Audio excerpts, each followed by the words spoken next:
Olá, candidato, tudo bem? Estou aqui a convite da professora Rosana Bastos. Muito obrigado pelo convite, professora, aqui na Estação Enem, para te ajudar a resolver aí as questões que vêm de física. Eu sou o professor Yuri, tá bom? Sou o professor dessa disciplina maravilhosa aí que é a física e estou aqui para te dar essas dicas importantíssimas para a tua prova. Hoje a gente vai falar de algumas habilidades. Vamos falar, por exemplo, da habilidade número 1. A habilidade 1 da tua prova do Enem diz assim, que o aluno deve identificar características e propriedades dos fenômenos ondulatórios. E não só isso, relacionando esses fenômenos nos mais diversos contextos, tudo bem? Então, candidato, você precisa entender o seguinte, que os fenômenos vão aparecer na sua prova, todos os fenômenos ondulatórios possíveis, reflexão, refração, difração, interferência, ressonância, e esses fenômenos vão aparecer em contextos. Você precisa identificar, através das características e propriedades daquele fenômeno, qual fenômeno é responsável por aquela situação, problema que o Enem vai expor para você. Tudo bem, candidato? Então vamos iniciar com o que são esses fenômenos ondulatórios, tudo bem? Os fenômenos ondulatórios são, na verdade, a comunicação entre a onda e a natureza. Quando você tem onda se relacionando com a natureza, você começa a ter o surgimento dos fenômenos ondulatórios. Dá uma olhadinha aqui no material.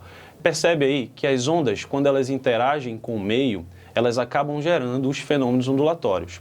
Presta bem atenção nessa equação que você tem aí sobre a velocidade da onda. A velocidade ela é igual ao lambda vezes a frequência. Yuri, o que é esse lambda? Lembrando aí das aulas de ondulatória, é o nosso comprimento de onda. E essa frequência? A frequência é o número de oscilações, o número de vezes que aquela onda ela tem ao se deslocar no espaço. Então, para saber a velocidade de um corpo, você precisa aí, da velocidade sendo igual ao produto entre o comprimento de onda vezes a frequência. Candidato, grava essa fórmula. Essa fórmula aí, ela é muito importante para o entendimento dos fenômenos, tudo bem? Agora vamos iniciar então a identificação dos fenômenos ondulatórios. Vamos começar primeiramente com a reflexão. Então vamos lá, candidato. A reflexão, acompanha aí no slide. Na reflexão, a onda é devolvida ao meio de origem. Olha só, então quer dizer que essa onda bate e volta, ou seja, ela sofre a reflexão, aquela onda tenta mudar de meio e acaba voltando para o meio de origem. Isso faz com que algumas características acabem acontecendo nessa onda. Por exemplo, uma das principais características que você tem da reflexão é que o ângulo de incidência e o ângulo de reflexão eles são exatamente iguais quando você tem ali uma região de reflexão perfeita e regular. E isso você também pode notar, analisando a nossa equação lá, o V lambda F, né? A velocidade, o comprimento de onda e a frequência, eles não se alteram quando a gente fala de reflexão. Quer dizer, então, que quando eu falo e essa onda bate na parede de volta, eu escuto aquele eco, né? O eco nada mais é do que a reflexão do som. Quando isso acontece, eu posso dizer com certeza que a velocidade não modifica, que o comprimento de onda não modifica e é claro que a frequência não vai modificar. Candidato, agora anota isso aí, ó. Você precisa entender que a frequência, ela é como se fosse a impressão digital da onda. Então, a frequência não muda em nenhum dos fenômenos ondulatórios. A frequência é a mesma. Ela vai permanecer constante em todos os fenômenos. Você vai dizer, Yuri, mas eu já ouvi que no fenômeno do efeito Doppler, você tem uma frequência aparente, uma frequência que se modifica. Na aproximação é uma e no afastamento é outra. Como você está me dizendo que a frequência não muda? Porém, candidato, repara, frequência aparente, ela é a frequência da fonte? Não, é apenas uma sensação que você tem ali de aproximação e afastamento, de aumento e de diminuição de frequência. A frequência não muda em nenhum dos fenômenos. E é lógico que na reflexão ela não vai mudar. Agora vamos dar uma olhadinha aqui nas aplicações da reflexão. Olha para esse videozinho que vai aparecer aí, para você entender como funciona a reflexão que alguns animais utilizam. Olha lá, você está vendo ali o golfinho, né? Esse golfinho, ele vai começar a usar ondas aí na faixa das ondas ultrassônicas. Essas ondas ultrassônicas, elas vão chegar em algum objeto, chegar em algum outro animal, vai acabar batendo nesse animal e voltando. Esse bate e volta de ondas você já conhece, é a chamada reflexão. Se viesse uma pergunta como essa na tua prova do Enem, durante o fenômeno aí que a gente identifica no vídeo, você pode dizer se a velocidade, o comprimento de onda ou a frequência se modificam? Você já sabe, se é uma reflexão, não há modificação de nenhuma dessas características. O nome desse fenômeno, como eu disse, é reflexão, e como é uma reflexão do som, a gente pode chamar de eco, tudo bem? Então vale identificar também, candidato, que esse fenômeno ele pode ser visto em outras situações. Por exemplo, eu posso ter o morcego, como aparece aí no meu material. O morcego ele também usa ondas para se localizar, para se alimentar, para desviar de obstáculos. Essa onda bate no obstáculo e volta. Quando volta, velocidade, comprimento de onda e frequência se mantém inalterado.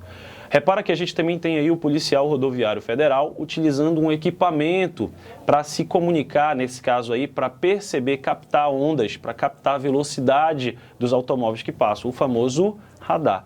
Então você percebe que o policial também usa ondas para se localizar, ele também usa o fenômeno de reflexão. Esse fenômeno todo é chamado de ecolocalização. Então são alguns dos fenômenos que estão relacionados aí à tua reflexão. Yuri, é só isso? Só tem isso de reflexão? Não, você vai ter vários fenômenos na área, vários exames na área da saúde. Por exemplo, como o ecocardiograma, o ultrassom, né, que as mamães fazem aí para identificar as características do bebê, para saber da saúde do bebê.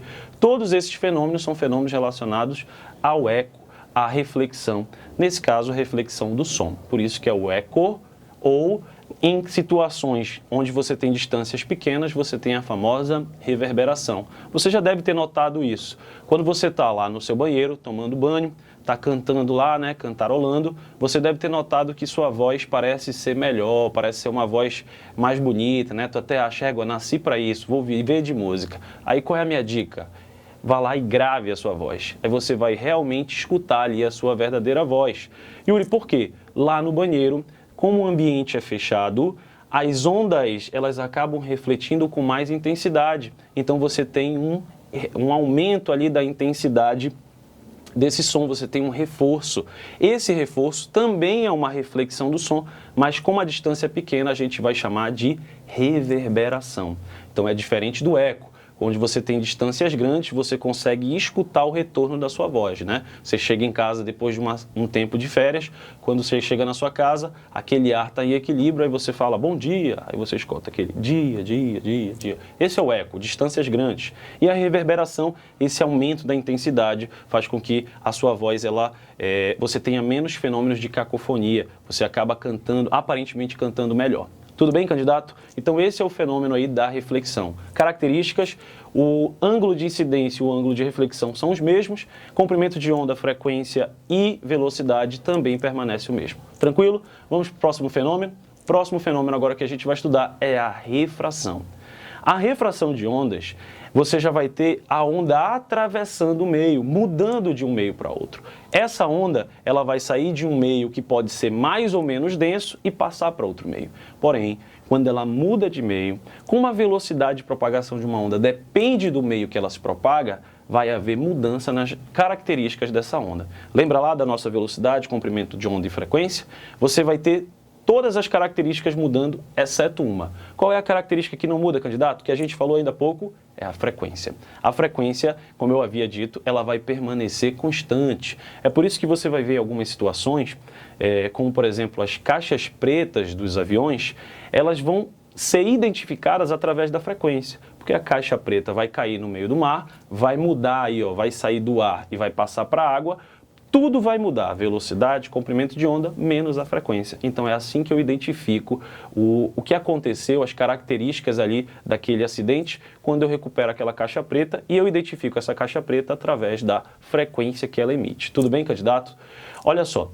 Na refração, é importante você notar aqui no slide que o ângulo de incidência e o ângulo de refração, eles não são mais idênticos. Você tem diferença nesses ângulos. Yuri, por que isso acontece? Porque quando a onda atravessa o meio, ela acaba sofrendo essa refração e aí há um desvio dessa onda. Quando essa onda desvia, dependendo do meio da qual ela desvia, as propriedades vão acabar modificando. O comprimento de onda e a velocidade vão mudar, a frequência permanece a mesma. E aí é importante você entender que o comprimento de onda e a velocidade, eles vão permanecer ali, variando, mas de maneira proporcional. Ou seja, quando a velocidade aumentar, o comprimento de onda também vai aumentar. Quando a velocidade diminuir, o comprimento de onda diminui. Yuri, me dá um exemplo de refração, porque está difícil de eu entender. Olha só, você tem aí esse vídeo do canal Manual do Mundo, onde o nosso amigo aí emite uma luz, e você percebe que essa luz deveria seguir em linha reta se ela estivesse no ar, né? Porém, ela sofre um desvio. Yuri, por que acontece esse desvio? Devido à mudança de meio dessa onda, devido à velocidade e o comprimento de onda dessa onda serem diferentes. Aí, olha, repara aqui embaixo, eu tenho duas catástrofes acontecendo no nosso slide. Eu tenho de um lado o terremoto e do outro eu tenho o tsunami. Yuri, o que acontece, qual a diferença desses dois efeitos, desses dois fenômenos aí? Olha só, o terremoto e o tsunami, eles são fenômenos parecidos que vão variar de onde? Da nossa refração. O terremoto, você tem que lembrar que as nossas camadas de solo, elas são várias e cada um com um tipo de rocha, cada um com um tipo de densidade diferente. Se eu tenho densidades diferentes, eu vou ter meios diferentes. Então, quando essa onda, esse terremoto, essa onda sísmica se forma, você acaba tendo uma refração, porque essa onda vai acabar mudando várias e várias vezes de meio. Quando ela muda de meio, a velocidade se altera, o comprimento de onda se altera, mas a frequência não. E aí, Yuri, a mesma coisa vai acontecer na tsunami.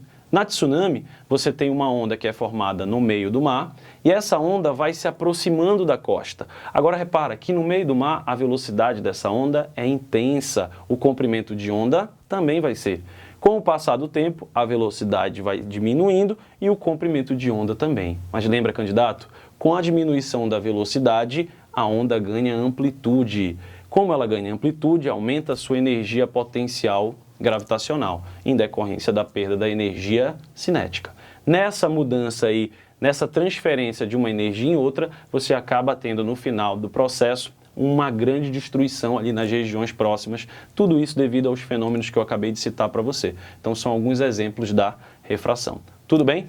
Tranquilo, candidato? Então só para lembrar, a reflexão, a gente tem o bate e volta de ondas, essa onda bate e volta, frequência, comprimento de onda e velocidade permanece constante e inalterado, enquanto que na refração eu tenho que a velocidade e o comprimento de onda vão variar de maneira proporcional e a frequência vai permanecer constante em todos os fenômenos. Tudo bem, candidato? Olha só, então a gente fica com esses dois fenômenos, os fenômenos da reflexão e da refração, que são fenômenos muito importantes para a tua prova e para o nosso dia a dia, são fenômenos que acontecem praticamente a todo momento. Todos os atos que a gente envolve, praticamente esses fenômenos estão aí presentes. Então, queria agradecer novamente o convite, espero que vocês tenham gostado. Agradecer à professora Rosana pelo convite, ao grupo Rosana Bastos. Foi um prazer imenso estar com vocês aí da Estação Enem. Grande abraço, uma boa prova, logo logo estaremos juntos na sua vitória.